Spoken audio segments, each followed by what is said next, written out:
Well, just like that, round two is on our doorstep, and it starts tonight with a good old-fashioned throwdown. Melbourne and South East Melbourne to do battle. That game coming up from 7 p.m. Eastern Standard Time, but there's a whole lot of stuff to talk about between now and then. This is Thursday's edition of NBL Now. I'm Jack Heverin, and not just joined by anyone, by the way, not just joined by any old scrub, but recently announced as of last night, one of the new captains of the Adelaide 36ers, DJ Vasiljevic. DJ, welcome and congratulations, my friend.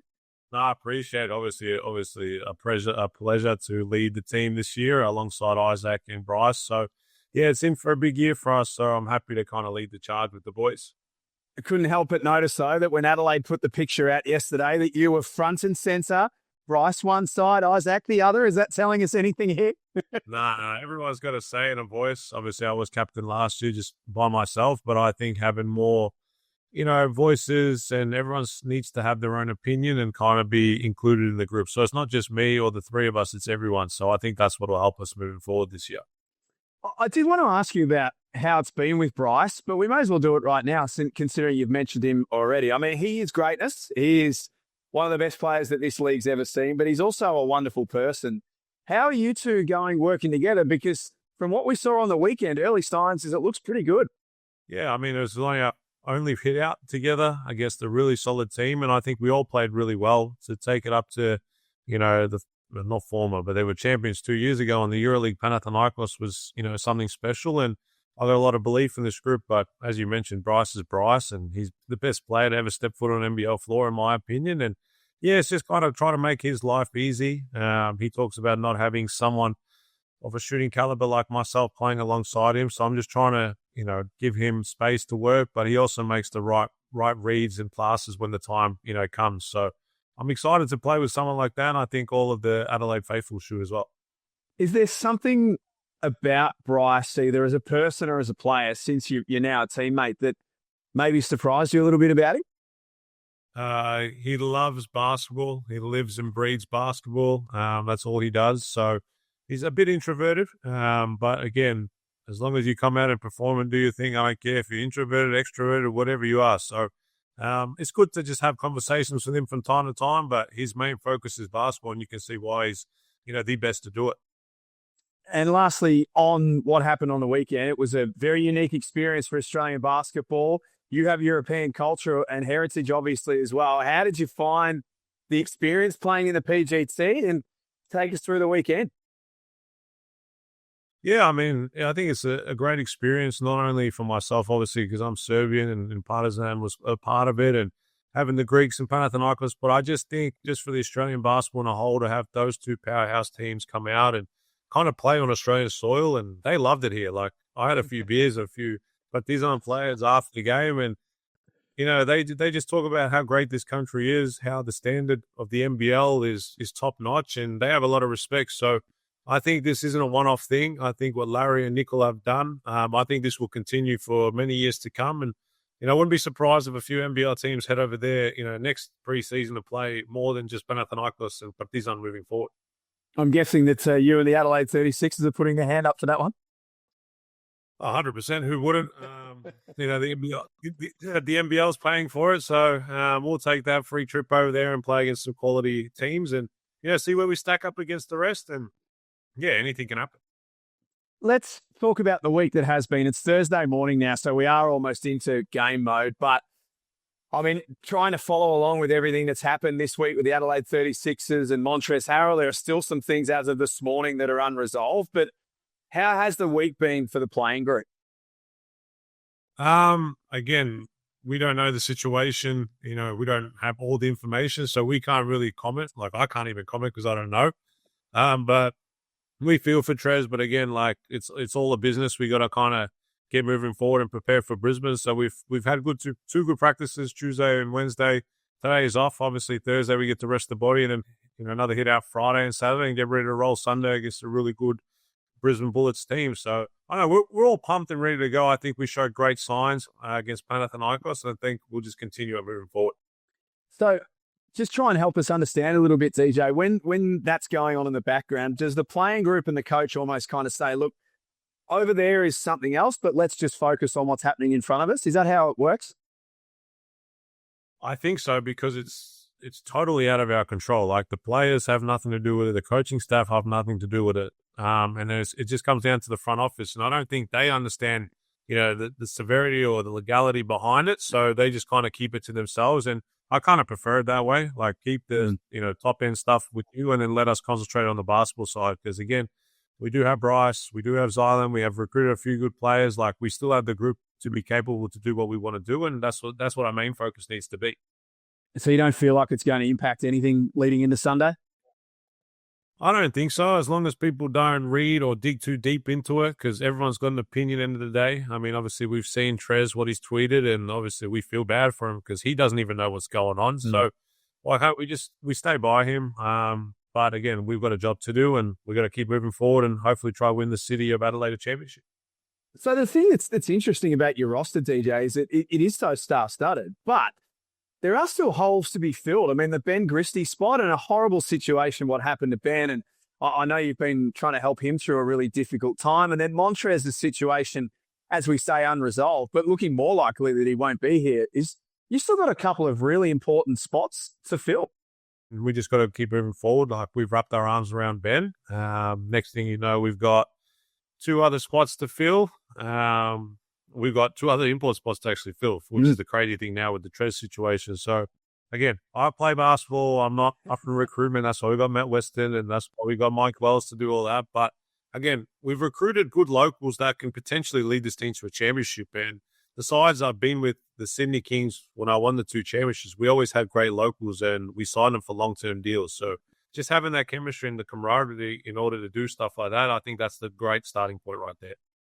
Tell us about Sunday and what's coming up. You're at home against the Brisbane Bullets. 36ers fans get their first look with Bryce Cotton in the lineup, and you're back. Isaac Humphries is back. Some other key signings, and love the Zylan Cheatham signing. But one thing we know about South Australian sports fans, DJ, is that they can throw their support behind a team really quickly. How is the vibe with the locals heading into Sunday? I mean, the vibe's high. I've just moved house, so I've been shopping here and there, and a lot of people stop you and say how excited they are. And sometimes they ask for a few tickets because you can't get them anywhere because the game's sold out. So the good thing is we've only got 1 Adelaide team, so I imagine 2 would be a good ride. Like, a lot of people are going to come to the game and hang off the roof, and I think it's going to be a season to remember. But again, it all comes down to us and how we perform. But yeah, the City of Adelaide's behind us. Grant Kelly, Mike Wells, Mel Weston have done a great job recruiting, and I think they put us in a great situation. So, as I said, it's on us now to go out and perform and, make the City of Adelaide happy. Do you kind of get the sense that they think that this year might be something special? They've had a couple of false starts in recent years, the 36ers fans. Does this year feel a bit different to them, perhaps? A little bit. I think in the past they have recruited players and they've paid a lot of good players. But, again, doing a bit of intel and, the better you recruit a person who's good off the court, it translates so much easier on the court. And I think we've got that with good locals. Obviously, Bryce now turning into a citizen.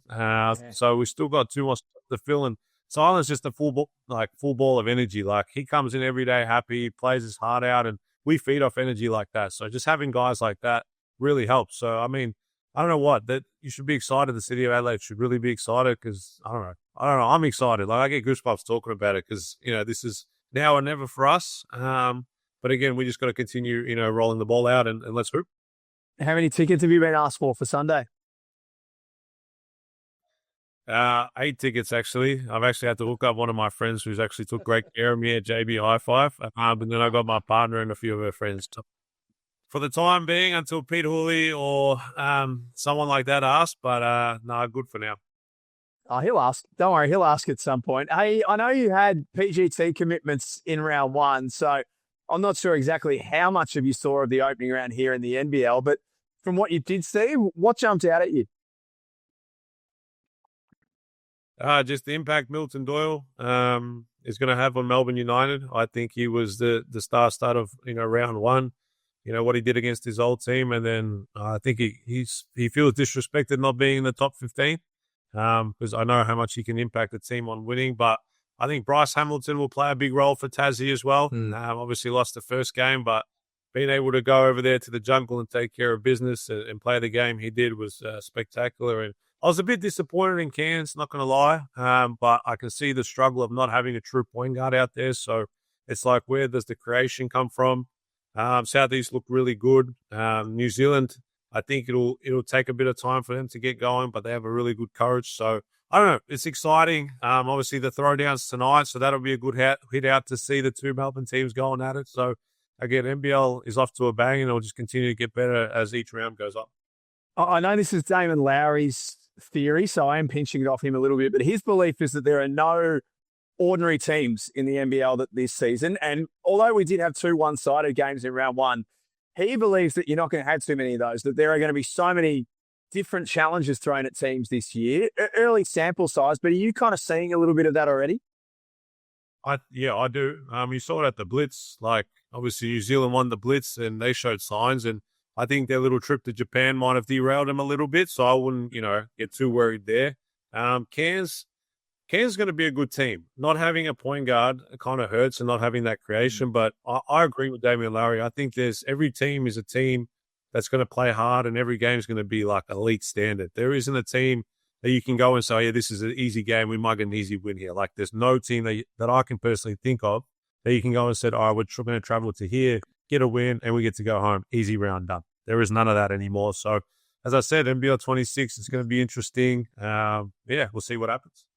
What about the throwdown tonight? You obviously had a look at Melbourne and Southeast Melbourne. I mean, this is one of those rivalries, and you've played in a few of these rivalry-type games as well, where form almost doesn't matter coming in, does it?